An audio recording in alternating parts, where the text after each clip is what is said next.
আসসালামু আলাইকুম, সবাই কেমন আছেন? আশা করি সবাই ভালো আছেন। আমি জাহিদুর রহমান। আজকে আপনাদের জন্য আরও একটি নতুন টপিক নিয়ে হাজির হলাম। আজকে টপিকটি হচ্ছে যে ওমানের পুলিশ ক্লিয়ারেন্সটা কি ক্রোয়েশিয়ান অ্যাম্বাসি থেকে অ্যাপস্টেবল করা লাগে কিনা। তো যারা এখনও আমার চ্যানেলটি সাবস্ক্রাইব করেনি অবশ্যই আমার চ্যানেলটি সাবস্ক্রাইব করে আমার পাশে থাকবেন। আর নিত্য নতুন ভিডিও পাওয়ার জন্য সবার আগে অবশ্যই নোটিফিকেশনটি অন করে রাখবেন। তো চলুন শুরু করা যাক এই বিষয় নিয়ে। অন্যান্য দেশের মতো ওমানের পুলিশ ক্লিয়ারেন্সটা কি অ্যাপস্টেবল করা লাগে কিনা ক্রোয়েশিয়ান অ্যাম্বাসি থেকে।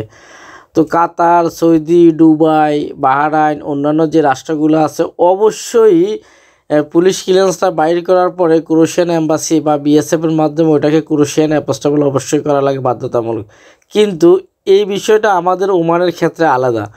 যখন আমরা ওমানের পুলিশ ক্লিয়ারেন্সটা বাইর করি তখন এটাকে আমাদের নতুন যে নিয়মটা বাইর হয়েছে ওই নিয়মে আমাদের পুলিশ ক্লিয়ারেন্সটা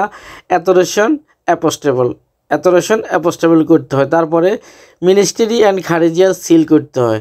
সিল করার পরে অনেকেই প্রশ্ন করে, ভাই আমার অ্যাম্বাসি থেকে আমাকে বলছে বা আমার লোকে বলছে তো এটাকে ক্রোয়েশিয়ান অ্যাম্বাসি থেকে সিল করতে হবে। তো আমি সবার কাছে বলে দিব যে এই ভিডিওর মাধ্যমে আজকে ক্লিয়ার করবো যে আমাদের এই ওমানের পুলিশ ক্লিয়ারেন্সটা ক্রোয়েশিয়ান অ্যাম্বাসি থেকে অ্যাপস্টেবল করা লাগে না ওমান থেকে ক্রোয়েশিয়া যাওয়ার জন্য। এখান থেকে আমাদের যে অ্যাপস্টেবল করা হয় আর মিনিস্ট্রি এবং খারেজিয়া যে সিলটা পড়ে এটার উপরে আমাদের সম্পূর্ণ সব কিছু ওকে করা হয়ে থাকে।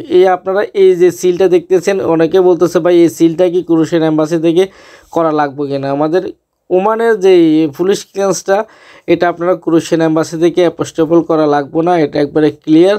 কারণ আমার পরিচিত অনেকেই গেছে কারো পুলিশ ক্লিয়ারেন্স এটাকে ক্রোয়েশিয়ান অ্যাম্বাসি থেকে অ্যাপস্টেবল করা লাগে নাই।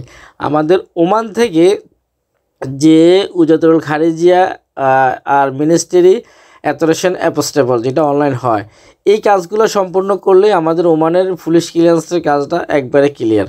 তো সবাই ভালো থাকবেন, সুস্থ থাকবেন। আর আবারও ভিডিও লাস্টে বলতেছি, সবাই আমার চ্যানেলটি সাবস্ক্রাইব করে আমাকে সাপোর্ট করবেন। আল্লাহ হাফেজ।